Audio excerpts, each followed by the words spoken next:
We welcome you to She Leads the Way, a podcast series by Voluntary Action Network India.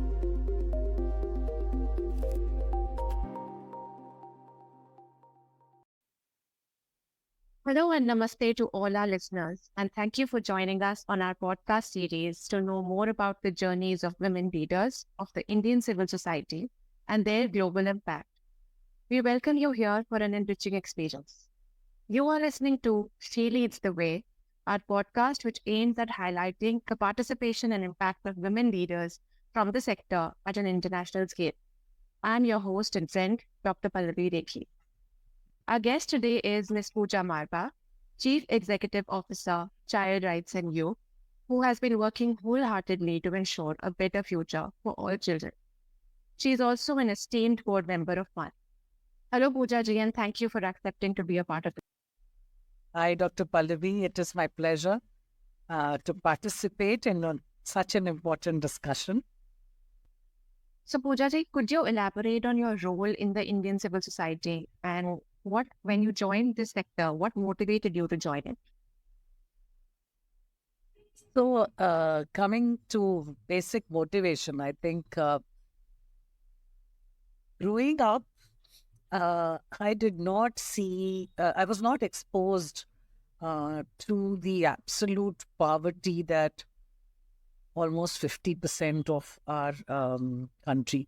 And I would think when I was growing up, even a larger percentage of people living in poverty. And it started dawning on me in my teens that all was not well or all was not as it should be.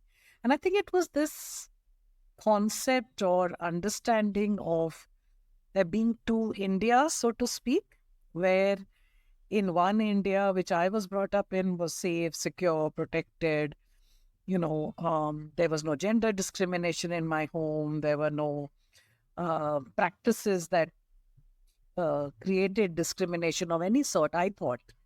And yet there being parallelly existing such a large set of people who were deprived of even basic rights like water or health or roads even. And I think it was that perception of these two such different spaces and the sheer injustice and inequality that created that actually drove me. And therefore, I think that began my journey at my work. I was lucky that I also did my master's at an institution, Xavier Institute of Social Sciences, where there were the intellectual study of poverty, etc., that was happening in the institute, though not in my course. I was doing an MBA. And that really, I think, influenced or planted the seeds of knowledge that there were sets of people who were doing this work. And why could I not join them? Why could I not use my privilege, my education, my voice for this work? So that's what really brought me to civil society work. And an organization like CRY that was actually very open to, or whose very mission was to harness different sorts of competencies and different sorts of approaches and qualifications towards the work for poverty. In CRY's case, obviously for children, specifically that gave me the opportunity to actually join and start my learning journey, as I say. Sometimes you feel almost the years before that you learned nothing. That's really inspiring, Puja ji. So, what do you think is your role today in the Indian civil society? Well, I don't think I have that big of a role.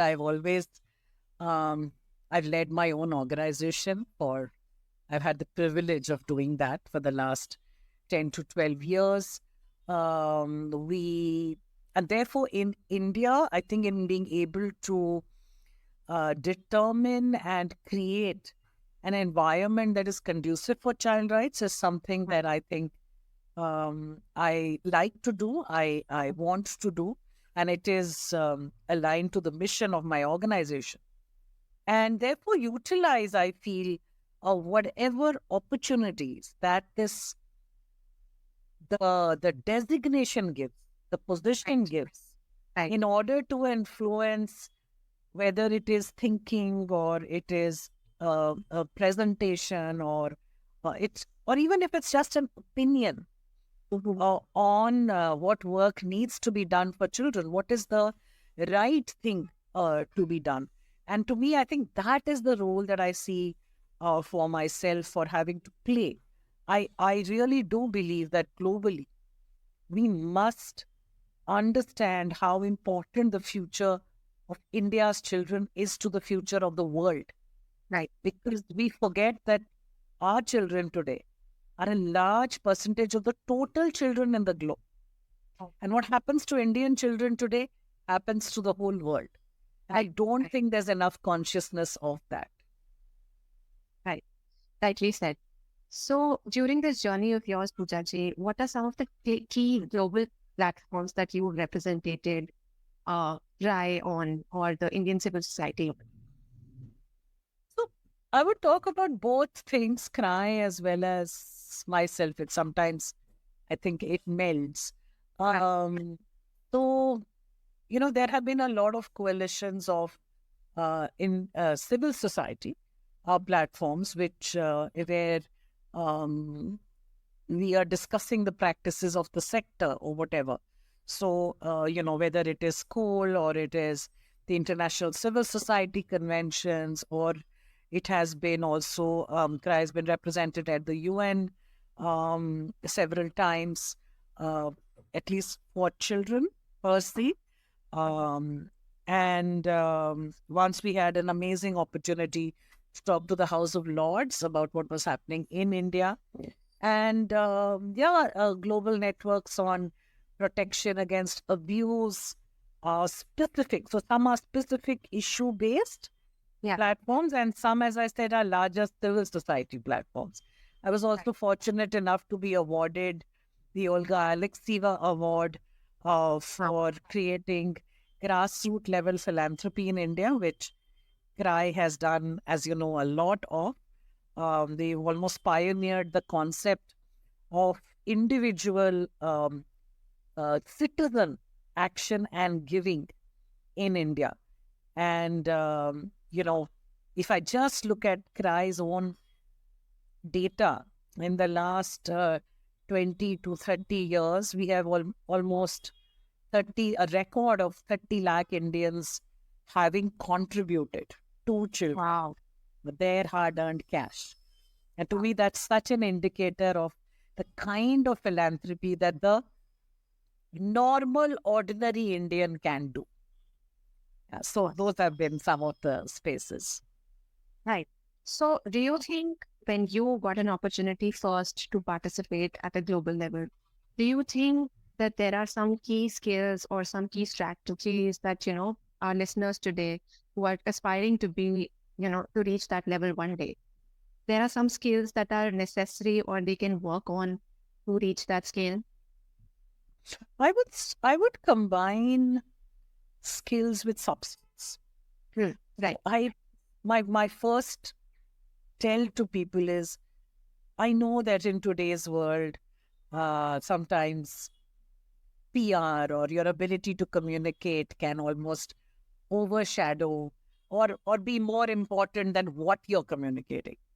But I think that for me, at least, the confidence to go out came from knowing that I had substance to back me, that there was real grassroots experience that had also been distilled by research, by academics, Right. uh, to actually have substance on what needed to be said and needs to be said. Yeah.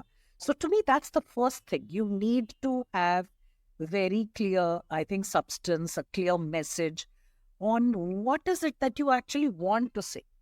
To participate, we can all participate and go and, Right. you download anything from the net and say it, right? It's not difficult to read a UNICEF report and go and talk about protection or education, whatever. But I think to me, what gave me the confidence is that I represented a set of grassroots people. And a lot of the need to do this talking at global platforms came from people.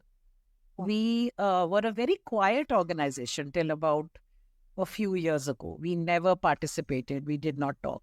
And it was our grassroots partners and NGOs who pushed us to say, you are an Indian NGO who represents very small NGOs and fellows, and you do not have a choice. You have to take this message out. But to me, that's the first requirement, as I said. Substance, and to have the confidence to say that I am speaking for the right people. Yeah. And obviously, you have to have good communication skills. To me, there is no substitute for that. To be thoughtful, to speak thoughtfully, to be, I think, mindful of what you are saying. Yeah. Rather than get carried away with your own clever communication skills, is very critical.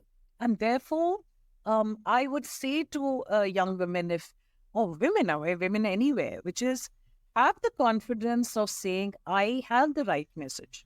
Even if my message is not what people want to hear, right? Even if it is not in keeping with the popular thing that others may say, tell your truth. And believe me, you will be able to communicate it if you are telling your truth from your heart. So my other advice to people is to not try and go and say something you don't believe in. Because if you don't believe in it, it will come through. Right. And sometimes I feel worried that, I've met people who, if you ask them, what do you do? They say we are professional networkers. Which really means that all you do is go and talk. Right. Yeah. Right. So I'm just saying the whole concept of talking from the heart, of learning to do that. And believe me, it's not just that I will go unprepared, right? That's not what I mean at all. You will prepare, you will write, you will practice. You will ensure that whoever has to give you the correct content, that your truths are verified.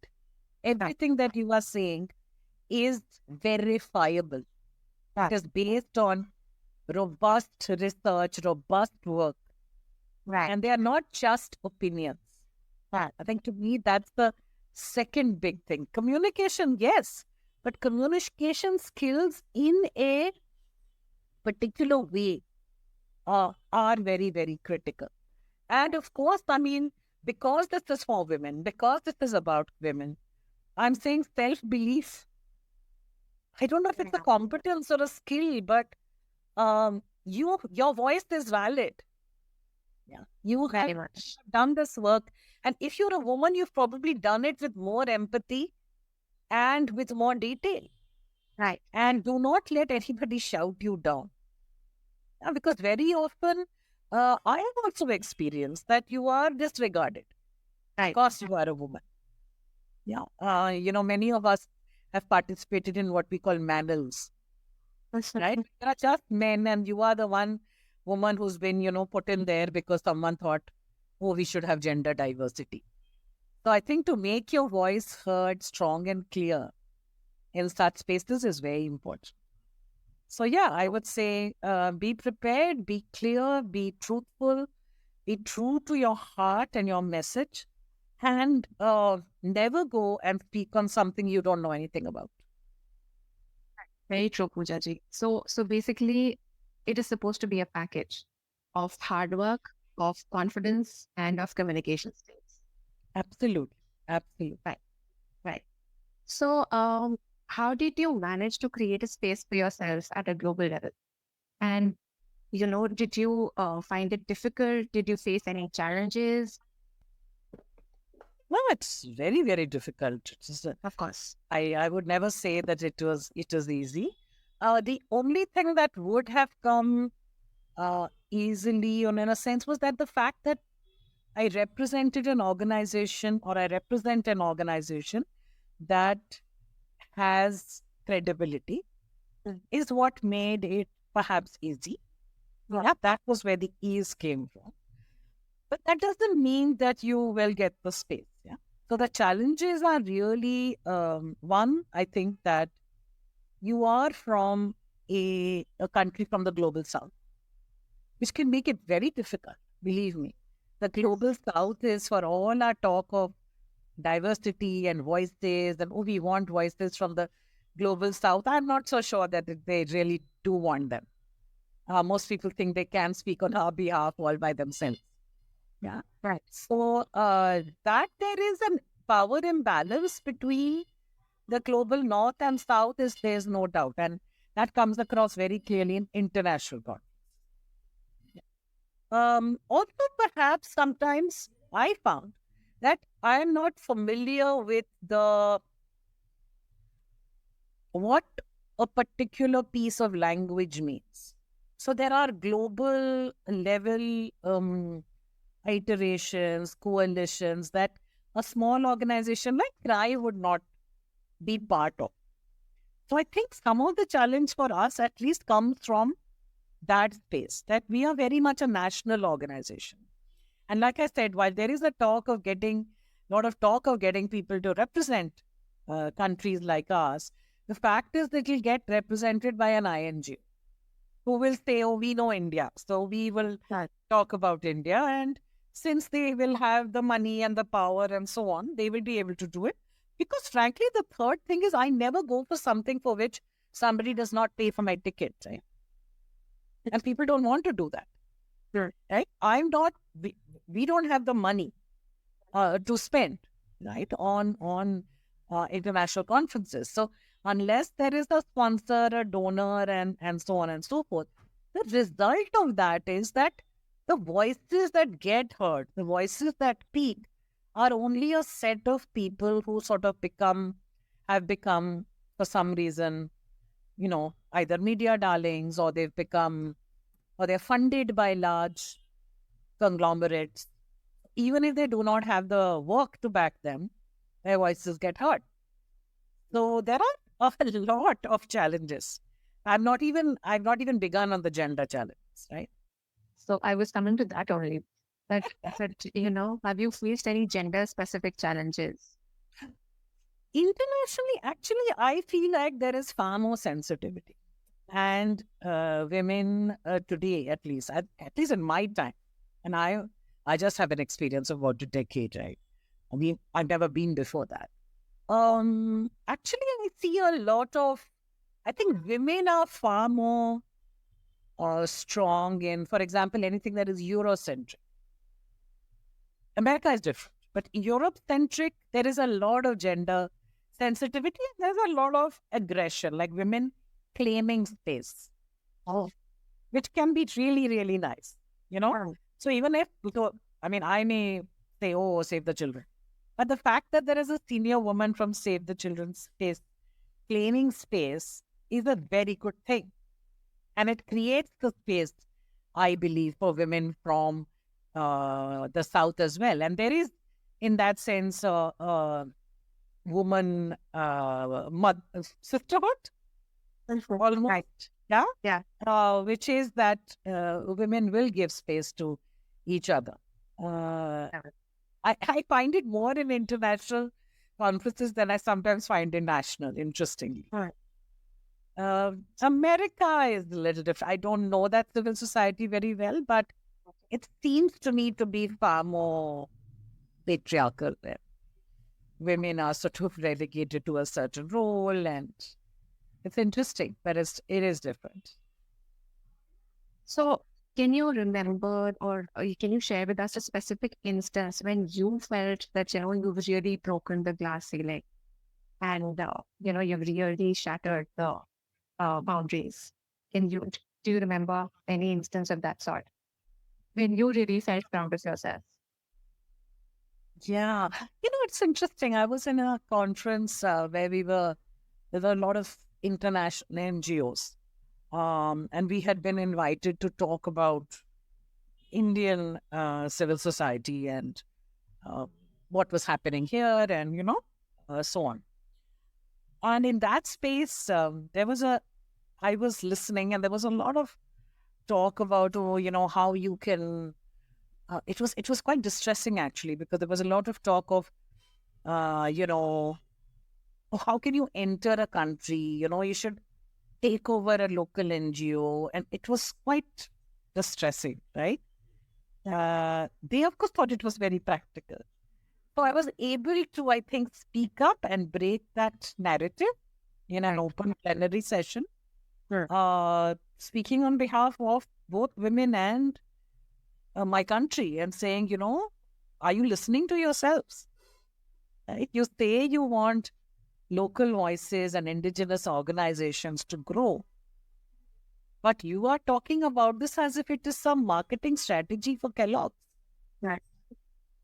No, you want to, Right. and right there I knew, because a little bit by before that, someone from another country in Africa had come to us, and she was very distressed because somebody had made her an offer saying, I can buy out your organization. Wow. So it was ridiculous. Yes, I think I'm very proud of the fact that I did not fear repercussions. I was like, okay, and if you think that, oh, these global South people think too much of them, whatever, it's our money, etc., etc. Yes, it is your money, but Right. I think that needed to be said, right? Right. So congratulations on that, Puja ji. I don't know. So coming to networking and collaboration, how important do you think networking and collaboration is women leaders today? Very, very critical. Yeah. Yeah, I think if we, like I said, what we need to do is create a sisterhood rather than a, competitive, oh, let me get in and, let me go everywhere and why should I encourage other young people?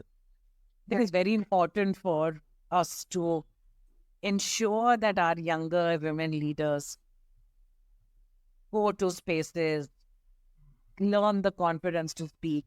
We equip them with the content. We equip them with the skills, because so much of it, frankly, is about knowing. And I find it's very interesting that men very naturally seem to have the confidence to go and just talk nonsense. And women, even when they have a lot of substance, don't have, say, oh, but I really don't know about this topic. Why are you calling me? Whereas I don't see that with. And so it disturbs me that once again I see in Indian civil society, I see men taking over. Which is sad. Very loud voices. Yes, very, very sad. And it's about, how wonderful your presenting skills are or whatever, So that I think is very important, that women look for women figure out that this is a handicap. See, a lot of people could say that, oh, you're being unfair then in another way. What about the poor men? But men are not poor. There is a natural privilege. We have to understand. There's a natural privilege and confidence that has been built from childhood. And women don't have it. And they will. And if we don't support women in critical childbearing years, in child rearing years, if we don't support them as women leaders and say, no, I faced so many troubles, so should you, that will not take us anywhere. Yeah, definitely. I think providing the specific support that we as women know women need now is, I think, very important. So it's almost like it has to be done in a space of affirmative action, is my personal belief, popular or unpopular, but it has to be done that way. So can you give us an example of a successful collaboration of yours that, really enhanced your work and, made you get better outcomes? Yeah, I think this that I find it very difficult sometimes, because I think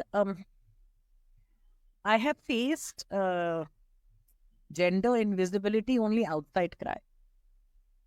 Within Cry, my mentor was a woman. All my mentors were women. At any given point of time in Cry, 80% of the leadership is women. So it's been a very nurturing space for me. And my mentors have been women. And because they've been women, it has been, I think what has distinguished it is that you are encouraged to critique yourself. You are encouraged to grow, but you're also told where to get off in no uncertain terms. Right. Without aggression, without making you feel like, you are lesser, or without making you run away, if you know what I mean. So Right. that, I Right. think, is the female style. Right. Yeah. So for me, I've been very fortunate with that. But I also think to myself that sometimes what I feel upset about is that Mm. in order to break into any national or international space, once again, one needed the sponsorship of a man, and that was odd. That hurt. But that is the way of the world, I think. Yeah. So, do you think civil society organizations in India, or maybe other stakeholders, internal and external, how can they support and promote women leadership or women participation? Like I said, they need to be thoughtful. Oh. They need to, when I'm putting together a panel for anything, I'm releasing a report on child sexual abuse.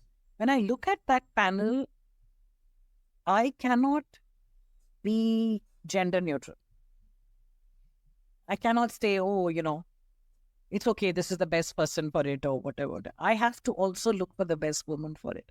I have to look for a balance of men and women in what I do. Yeah. If I can find someone from another alternative sexuality, all the better for it.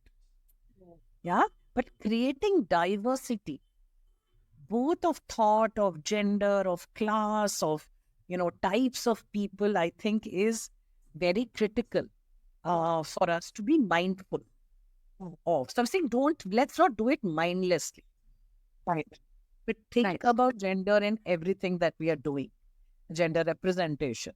When we're looking at challenge a leader who seems to only mysteriously select only male candidates in your own organization. I have heard there was somebody who was doing a research. Actually, he was doing it on behest of the corporate sector, but he wanted to know about they think, of course, that the development sector is way better than the corporate sector, right? So he wanted this point of view and was talking to me. And to my horror, talked about CEOs who actually say to their HR heads that I cannot have a woman in my managing committee. Wow. I just can't deal with it. So bluntly. Yeah, bluntly.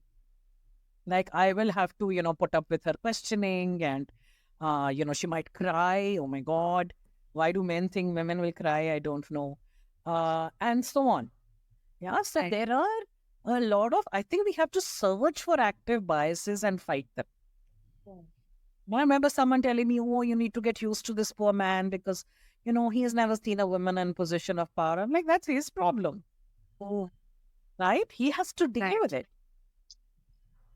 And I think we have to actively look for bias and be ourselves very careful about the biases we carry. I know women who interview young women and say, Musta, when are you planning to have a baby? Excuse me? Do you ask a man? Is that a Yeah. question? Yeah. So I think these norms have to be set. They cannot be invisible. Yeah. So in Cry, for example, we realized that we had never put a child protection policy in place till about 12 years ago. Because we assumed that, oh, it's Cry, no? How can you not have? Then we Right. realized, no, right? We have to put it down. We have to spell it out. Wow. It has to be clear to everybody what is acceptable behavior and what is not. You are a cry employee, you don't get to hit your kid, your own child. It's a norm, it has to be, Yes. right? You just don't get to do it. Similarly, you need to do that for gender. You just don't get to discriminate. You just Right. don't get to say, I will not promote this woman because, she's going to get married in 3 months and then another 9 months she'll have a baby. So, you know what? I will be left with no person. I'm sorry. Whether you're a woman or a man, you cannot be allowed, so to speak, to say that. Yeah. And I think the help needs to be offered. Mm. Yeah, if crash support is, childcare support is needed, if a mental health support is needed, let's plan for it. Right. Yeah. And let's have those conversations. Don't just think, oh, of course she's going to quit, so what's the point of discussing? No, discuss. What are your childcare plans? Are you willing to negotiate with your family? Oh, why don't you try this? Why don't you do that? Yeah, can be done. That's much needed in today's time. Thank you, Pooja ji. So, now coming to technology and the increased use of technology today, especially after COVID. Mm. So, what role do you think technology is playing in empowering women and women leaders in driving social change? I don't see it as any different from men and women. Right. For I know that we are saying that, oh, because we can work from home, so women, need a better life balance. I don't know, I'm actually worried that I see young women burning out because they're saying, I'm sitting at home. Yeah. Nobody tells, suppose my husband, but no one tells him, ki jara chai bana dena. Very true. So a lot of young women wanted to come back to office full time. Mhm. In Cry, we had a demand. Oh, say open the office.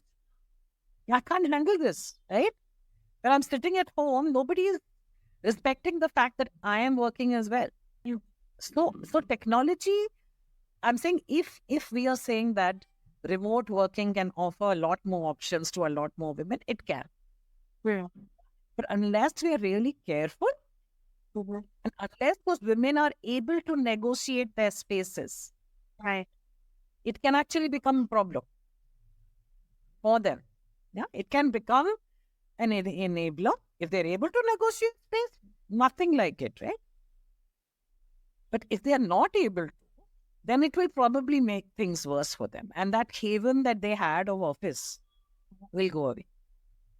But otherwise, if I look at technology, I feel like it is so empowering. So I don't think like I said, I'm not sure it's how different it is for the development sector vis-a-vis any other sector. But as a woman, for example, the fact that you can have control over payments, that payments have been made so much simpler thanks to the UPI, that Right. banking has been made so much simpler. So you Right. don't need to take that, otherwise women would be, do I go for a PTA to my school or do I go to the bank? Right. Let the mail go to the bank. So I think it would help financial literacy. Yeah. Women can access what I'm seeing is a lot of women at this time who were homebound Yeah. as homemakers uh, are able to enhance their skills through doing online courses, Yeah. not actually adding online education because it is providing, so like in technology as a whole, providing many more gender friendly options. Right. But having said that, I think again, you're going to have to create particular online safety safeguards, Right. especially for young women, right? Yeah. Yeah. So there is also that. So yeah, Right. I feel like It's a mixed bag. it's a mixed bag. It's a mixed bag. Very right. So finally, Pooja ji, what message would you like to give to our young women leaders today in the Indian civil society, who aspire to become great leaders one day? I think it is. I would say stick the course. Our biggest issue is not there are not enough women entering the sector. There are. Hmm. but are they staying till they have enough years and experience to become senior leaders? So for that, they have to stick the course. So one, to do that, you have to negotiate and create spaces for yourself. And we like it or we don't, we have to negotiate them with families, with all the spaces around us, of saying, this is something I'm going to do, or this space or time I need for myself. Yeah. And this is not about the money I earn, but this is about who I am and how I utilize this head and this training and this education or whatever it is that I have. Yeah. And to me, that's the part that I think sometimes we forget to do. We think kisi tarah nikal lenge, I'll manage somehow. Yeah. Ask for the help when you need it. You need help with childcare. You need to get a caregiver in your house. We are lucky. We are still in a country where we can afford to have help with the housework. Do it. Do not get caught with a woman has to be a perfect cook, a perfect mother, a perfect this, a perfect that, right? The number of women who apologize for being bad cooks is not funny. Who said women have to be good cooks, right?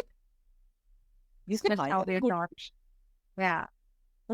hire a good cook. What does it matter, right? Oh, So also examine the expectations that the world has from you and ask yourself, are they real?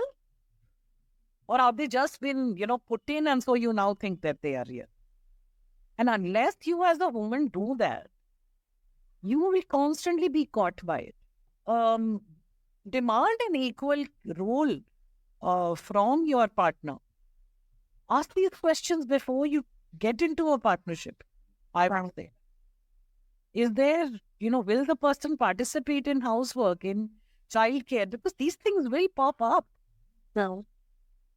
Yeah, so I think actually we should be able to. Aren't we supposed to be the more progressive, the more educated, the more liberal part of this country? We are, right? And therefore, to become a doormat is not what you should accept or do.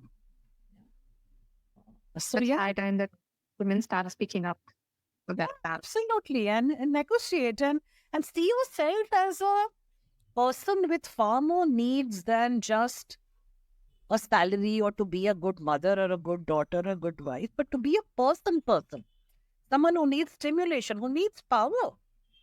And my one thing to anyone in this sector is that my biggest struggle, and I've seen the women around me, has been to accept that we want power.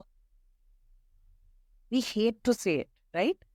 As a sector, we only say we. We never say the word I. We never say, we always say, oh, we must have the voice of the community. I cannot say that it is okay for me to have a position that I can use. And if you're not comfortable with it, you're constantly trying to deny it, you will actually handle it very bad. So I think to say, as a person, I have a need for achievement. I have a need for recognition. I have a need for power. And not be ashamed of those things as much as you are not afraid of saying, I have a need for compassion. I want to be giving. I want to be caring. By very much, just the choice of this profession, you are doing those things. Right. Yeah. And therefore, acknowledge those parts of you that are seen as male for some reason. Why do you make a point? Why can't you just keep quiet? Girls are to be seen and not heard. Yeah, so some of those we will all, I've had to question, right? For the longest time, I would just keep quiet because I was so scared. I'd been taught that you have to be humble, cannot claim that I did this. Men happily take credit even for what someone else did. You can at least take credit for what you do. Right? So stand in your own power is all I would say. Thank you so much, Pooja ji. It was a really enriching, discussion that I had with you today. Thank you so much for sharing your experience with us. Our guest today was Ms. Puja Marwaha, a woman leader fighting to ensure that children all over India get a better future. With her, we talked about her experience in the development sector and her representation at a global level. If you wish to develop this discussion, please feel free to reach out to us via our social media channels as well as email. If you also wish to subscribe to our next podcast episodes, feel free to send us a message. Thank you for your kind attention and hope to be with you again soon.